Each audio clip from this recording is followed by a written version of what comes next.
കേന്ദ്ര സർക്കാർ പുതിയ നിയമം പാസാക്കിയിരിക്കുന്നു. എങ്ങനെയൊക്കെ സാധാരണക്കാരിൽ നിന്നും പണം അടിച്ചു മാറ്റാൻ പറ്റുമോ ആ വഴികളൊക്കെ കേന്ദ്ര സർക്കാർ നടത്തിക്കൊണ്ടിരിക്കുന്നുണ്ട്. സന്തോഷം. കേന്ദ്ര സർക്കാർ മാത്രമല്ല, കേന്ദ്ര സർക്കാരിന് വേണ്ടപ്പെട്ട ചില ആളുകൾക്ക് വേണ്ടി പണം, അതായത് ജനങ്ങളിൽ നിന്നും പണം ഊറ്റാൻ വേണ്ടി സഹായിക്കുന്നുമുണ്ട്. ഇപ്പോഴത്തെ പുതിയ നിയമത്തെക്കുറിച്ച് ജോൺ ബ്രിട്ടാസ് കൃത്യമായ രീതിയിൽ പറയുന്നുണ്ട്. നമുക്ക് ആ വീഡിയോ കാണാം. അതിനു മുൻപായി ചില അടിച്ചുമാറ്റി എങ്ങനെയൊക്കെയാണെന്ന് നമുക്ക് കാണാം. ഇനി പുതുതായിട്ട് വരാൻ പോകുന്ന ഒരു നിയമമാണ്, അതായത് ഒരു ടാക്സ് ആണ്. 1 GB ഇന്റർനെറ്റ് ഉപയോഗിച്ച് കഴിഞ്ഞാൽ 1 രൂപ അവിടെ ടാക്സ് ആയിട്ട് അടക്കേണ്ടി വരും.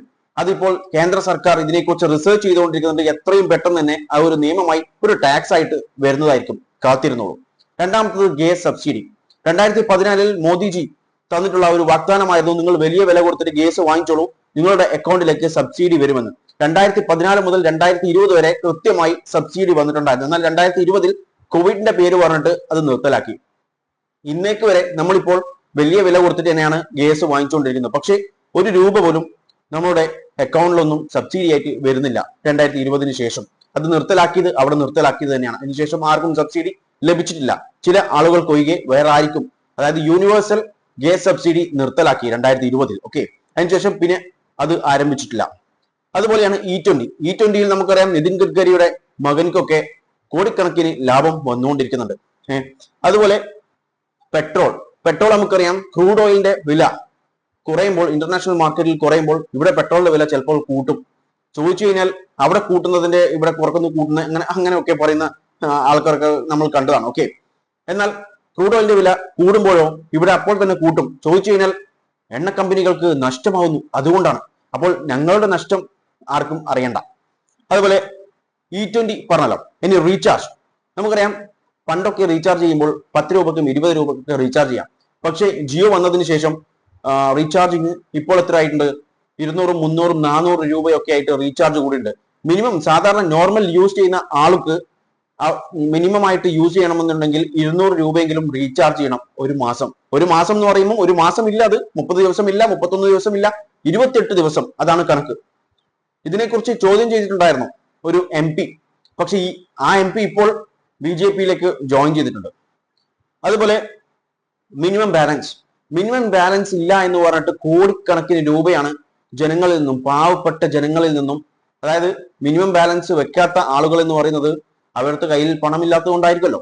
അപ്പോൾ അതുപോലുള്ള സാധാരണ പാവപ്പെട്ട ആളുകളിൽ നിന്നും മിനിമം ബാലൻസ് ഇല്ല എന്ന് പറഞ്ഞിട്ട് കോടിക്കണക്കിന് രൂപയാണ് ഈ ബാങ്കുകളൊക്കെ അടിച്ചു മാറ്റിയിട്ടുണ്ടായിരുന്നത്. ഇപ്പോൾ അത് നിർത്തലാക്കി കൂടുതലും, എന്നാലും അത്രയും കോടി രൂപ അവർ അടിച്ചു മാറ്റിയിട്ടുണ്ടായിരുന്നു.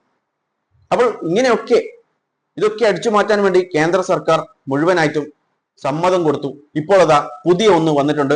നമുക്ക് ജോൺ ബ്രിട്ടാസ് പറയുന്നത് കേൾക്കാം. ഹായ്, നമസ്കാരം. സർക്കാർ നോട്ട് നിരോധനം നടത്തിയ സമയത്ത് നമ്മോട് പറഞ്ഞൊരു കാര്യമുണ്ട്. നിങ്ങൾ ഈ നോട്ടുകളൊക്കെ കൈകാര്യം ചെയ്ത് നിങ്ങളുടെ സമയം കളയണ്ട, കൈയൊന്നും വൃത്തികേടാക്കണ്ട, നമുക്ക് ഡിജിറ്റൽ തലത്തിലേക്ക് മാറാം, സർവത്ര ഡിജിറ്റൽ. അങ്ങനെ ജനങ്ങളെ അതിലേക്ക് പ്രോത്സാഹിപ്പിച്ചു, പ്രേരിപ്പിച്ചു. സൗജന്യമല്ലേന്ന്, നിങ്ങളുടെ ഫോൺ എടുക്കുക, കുത്തുക, നിങ്ങൾ സാധനം മേടിച്ചു കഴിഞ്ഞാൽ അതിന്റെ പൈസ ഡിജിറ്റലായി കൊടുക്കുന്നു. അങ്ങനെ UPI മോഡ് സർവ്വവ്യാപിയായി. ഗൂഗിൾ പേ, ഫോൺ പേ, പേടിഎം, അങ്ങനെ പല പല കമ്പനികളും രംഗത്തേക്ക് വന്നു. വാട്സപ്പ് പേയ്മെന്റ് എല്ലാം വന്നുകൊണ്ടിരുന്നു. നമ്മൾ സർക്കാരിനെ വിശ്വസിച്ച് നമ്മുടെ ക്രയവിക്രയവും വിനിമയവും ഒക്കെ നമ്മൾ ഈ ഡിജിറ്റൽ മോഡിലേക്ക് മാറ്റി. ഇപ്പോൾ നമ്മളൊരു ചായ കുടിച്ചാൽ പോലും അവിടെ QR കോഡ് സ്കാൻ ചെയ്തിട്ട് അതിന്റെ പൈസ നമ്മൾ നമ്മുടെ ഗൂഗിൾ പേയിലൂടെയോ പേടിഎമ്മിലൂടെയോ ഫോൺ പേയിലൂടെയോ കൊടുക്കുക. കഴിഞ്ഞ ദിവസം നിർമ്മല സീതാരാമൻ ഒരു നിയമം കൊണ്ടുവന്നു, പാസ്സാക്കിയെടുത്തു. നിയമത്തിന്റെ പേരെന്താ അറിയോ? Taxation and other laws amendment bill. Tola എന്നുള്ള ചുരുക്കപ്പേരിലാണ് സർക്കാർ വൃത്തങ്ങൾ ഈ ബില്ലിനെ വ്യാഖ്യാനിക്കുന്നത്. ഈ തോല എന്ന് പറഞ്ഞാൽ നമ്മളെ തൊലയ്ക്കാൻ വേണ്ടിയിട്ടുള്ള ഒരു നിയമനിർമ്മാണമാണ്. എന്ന് പറഞ്ഞാൽ ഇനി മുതൽ ഡിജിറ്റൽ പേയ്മെന്റിലൂടെ നമ്മൾ നൽകുന്ന തുക കൈപ്പറ്റുന്ന കച്ചവടക്കാർക്ക് ഒരു സർചാർജ് ചുമത്തും. സർചാർജ് ചുമത്തുന്ന പറയുമ്പോൾ പൊടുന്നിനെ ചുമത്താൻ വേണ്ടിയിട്ടല്ല. ഇപ്പോൾ ഇവർ ചെയ്തിരിക്കുന്ന തട്ടിപ്പ് എന്ന് വെച്ചാൽ പൊടുന്നിനെ അതിനെക്കുറിച്ച് ഒരു പ്രതിഷേധം ഉണ്ടാകാതിരിക്കാൻ വേണ്ടിയിട്ട് സർക്കാരിനൊരു ബ്ലാങ്കറ്റ് അപ്രൂവൽ മേടിച്ചിരിക്കുകയാണ്. എന്ന് പറഞ്ഞാൽ എപ്പോൾ വേണമെങ്കിലും ചുമത്താം. അപ്പോൾ പാർലമെന്റിന്റെ അനുമതി വാങ്ങി വെച്ചിട്ട് ഏത് നിമിഷം വേണമെങ്കിലും ഒരു ഗസറ്റ് വിജ്ഞാപനം പുറപ്പെടുവിച്ചിട്ട് നിങ്ങൾക്ക് 2%, 3%, 4%, 5% ചുമത്താം. ഇപ്പൊ നമ്മളൊരു കടയിൽ നിന്ന് സാധനം മേടിച്ചു, 2000 രൂപയുടെ സാധനം മേടിച്ചു എങ്കിൽ അതിന്റെ 5% എന്ന് പറഞ്ഞാൽ നിങ്ങൾക്കറിയാം എത്ര തുകയാണ് കച്ചവടക്കാരന്റെ മേലിൽ ചുമത്താൻ പോയിട്ടുണ്ട്. അപ്പോൾ ഉടനെ സർക്കാർ ഇപ്പം ഒരു ന്യായീകരണമായി വന്നിട്ടുണ്ട്. നിർമ്മലാ സീതാരാമൻ പാർലമെന്റിൽ മറുപടി പറഞ്ഞപ്പം പറഞ്ഞു, ഇതൊന്നും സാധാരണക്കാരെ ബാധിക്കുന്ന വിഷയമല്ല. എന്താ കാരണം? മെർച്ചന്റ് ഡിസ്കൗണ്ട് റേറ്റ് എന്ന് പറഞ്ഞിട്ട് ഞങ്ങളിത് കച്ചവടക്കാരിൽ നിന്നാണ് വാങ്ങാൻ പോകുന്നത്. പണ്ടും ഇതുപോലെ നിർമ്മലാ സീതാരാമൻ, അതായത് കുറച്ച് വർഷങ്ങൾക്ക് മുമ്പ്, ഈ പാലിന്റെ ഒക്കെ, അതായത് സാധാരണക്കാർ ഉപയോഗിച്ചുകൊണ്ടിരിക്കുന്ന എസെൻഷ്യൽ ഐറ്റംസിന്റെ മുകളിലുള്ള GST അധികരിപ്പിച്ചിട്ടുണ്ടായിരുന്നു കേന്ദ്ര സർക്കാർ. അപ്പോൾ ഈ ഇതേ നിർമ്മലാ സീതാരാമൻ പറഞ്ഞത്, അയ്യോ ഇതൊന്നും പാവപ്പെട്ടവർക്ക് ബാധിക്കുകയേ ചെയ്യില്ല എന്ന് പറഞ്ഞ അതേ ഫൈനാൻസ് മിനിസ്റ്ററാണ് ഇതും പറയുന്നത്. ബാക്കി കേൾക്കാം.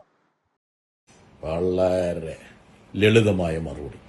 കച്ചവടക്കാരൻ അങ്ങനെ ഒരു തുക സർക്കാരിന് കൊടുത്തു കഴിഞ്ഞാൽ ഉപഭോക്താവിലേക്ക് ആ തുക കൈമാറില്ലേ? അതല്ലേ സാമ്പത്തിക ശാസ്ത്രത്തിന്റെ അടിസ്ഥാന പ്രമാണം എന്ന് പറയുന്നത്. അതായത് ഒരാൾക്കൊരു ഭാരം വെച്ച് കഴിഞ്ഞാൽ ആ ഭാരം ഉപഭോക്താവിലേക്ക് മാറ്റും, അല്ലാതെ കച്ചവടക്കാരൻ ആ ഭാരം ഏറ്റെടുക്കാൻ പറ്റുമോ? നോക്കുക, എത്ര തന്ത്രപൂർവം ഒരു അധിക ഭാരം, അധിക നികുതി നമ്മുടെ ജനങ്ങളുടെ മേൽ ഇവർ ചുമത്തുന്നു. ഇനി ഇപ്പൊ എന്താ സംഭവിക്കാൻ പോകുന്നത്? ഏത് നിമിഷം വേണമെങ്കിലും ഒരു ഗസറ്റ് വിജ്ഞാപനത്തിലൂടെ ഇത് പ്രാബല്യത്തിൽ വരുത്താം. അങ്ങനെ വരുത്തി കഴിയുമ്പോൾ കച്ചവടക്കാരിൽ നിന്ന് ഈടാക്കുന്ന തുക വീതിക്കും. ആർക്കൊക്കെ പോകുന്നത്? ബാങ്കുകാർക്ക് കിട്ടും. ബാങ്കുകാരല്ലേ തന്നെ ഇപ്പോൾ എന്തെല്ലാം തരത്തിൽ മിനിമം ബാലൻസ് ഇല്ല എന്നുള്ള പേരിൽ എന്തെല്ലാം തരത്തിലാണ് പൈസ നമ്മളിൽ നിന്ന് ഇങ്ങനെ കവർന്നുകൊണ്ടിരിക്കുന്നത്. അപ്പോൾ ബാങ്കിന് കിട്ടും, ഇടനിലക്കാരായിട്ടുള്ള UPI കമ്പനികൾക്ക്, ഗൂഗിൾ പേക്കും ഫോൺ പേക്കും പേടിഎമ്മിനും ഒക്കെ കിട്ടും. അങ്ങനെ പല 3-4 ഭാഗമായിട്ടത് വീതിച്ചെടുക്കും.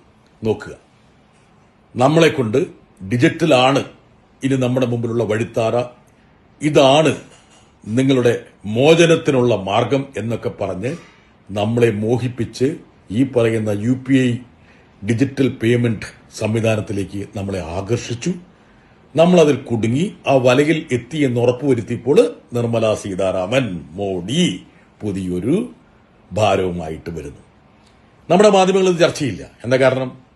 ഇതിന്റെ വരും വരായികളെ കുറിച്ചൊന്നും ചർച്ച ചെയ്യാനുള്ള ഒരു ഇച്ഛാശക്തിയോ ആർജവോ നമ്മുടെ പൊതുമാധ്യമങ്ങൾക്ക് അല്ലെങ്കിൽ പ്രധാനപ്പെട്ട മുഖ്യധാര മാധ്യമങ്ങൾക്ക് ഇല്ലാതെ പോയി. ഇപ്പോൾ ഏറ്റവും കൂടുതൽ പ്രചരിപ്പിക്കുന്ന സാധനം എന്താണ്? ഇപ്പോൾ ചുമത്താൻ വേണ്ടിയല്ല, ആവശ്യമുണ്ടെങ്കിൽ ചുമത്തും എന്ന് വെച്ചാൽ ഒരു ബ്ലാങ്കറ്റ് അപ്രൂവൽ ഞാൻ നേരത്തെ പറഞ്ഞ പോലെ വാങ്ങി വെച്ചിരിക്കുകയാണ്. ഇനി പാർലമെന്റിനെ ഒന്നും സമീപിക്കേണ്ട കാര്യമില്ല. നിയമം അങ്ങ് പാസ്സായി എടുത്തു കഴിഞ്ഞ് രാഷ്ട്രപതിയുടെ അനുമതിയും കൂടി കിട്ടിക്കഴിഞ്ഞാൽ ഏത് നിമിഷവും വേണമെങ്കിൽ ഗസറ്റ് വിജ്ഞാപനത്തിലൂടെ ഈ പറയുന്ന മർച്ചന്റ് ഡിസ്കൗണ്ട് റേറ്റ് ചുമത്തി ഡിജിറ്റൽ മോഡിലുള്ള പേയ്മെന്റിന് ഒരു ഭാരം ഈടാക്കി അത് ബാങ്കുകൾക്കും മറ്റുള്ളവർക്കെല്ലാം വീതിച്ചു കൊടുക്കാനുള്ള അവസരം സർക്കാരിന് ലഭിക്കും. സർക്കാരിന് വേണമെങ്കിൽ അതിന് കുറച്ച് പൈസ കിട്ടുമായിരിക്കും. സർക്കാരും അതനുസരിച്ച് പ്ലാൻ ചെയ്യുമല്ലോ. നോക്കുക എങ്ങനെയാണ് ജനങ്ങളെ കബളിപ്പിക്കുന്നത്. ഇപ്പൊ നമുക്കറിയാം, അന്താരാഷ്ട്ര വിപണിയിൽ ക്രൂഡ് ഓയിലിന്റെ വില തകർന്ന് താഴേക്ക് പോയാൽ ഒരു ഇളവും നമ്മുടെ ആൾക്കാർക്ക് കിട്ടില്ല. എന്തെങ്കിലും മാർഗം ഉണ്ടാക്കിയിട്ട് അത് സർക്കാർ തന്നെ എടുക്കും. ഇനി വില കൂടിയാലോ അത് നമുക്ക് മേൽ അധിക ഭാരമായിട്ട് വരും. ഇതുപോലുള്ള നിയമനിർമ്മാണങ്ങളാണ് മോഡി ഗവൺമെന്റ് നടത്തിക്കൊണ്ടിരിക്കുന്നത്. ഒരുപക്ഷെ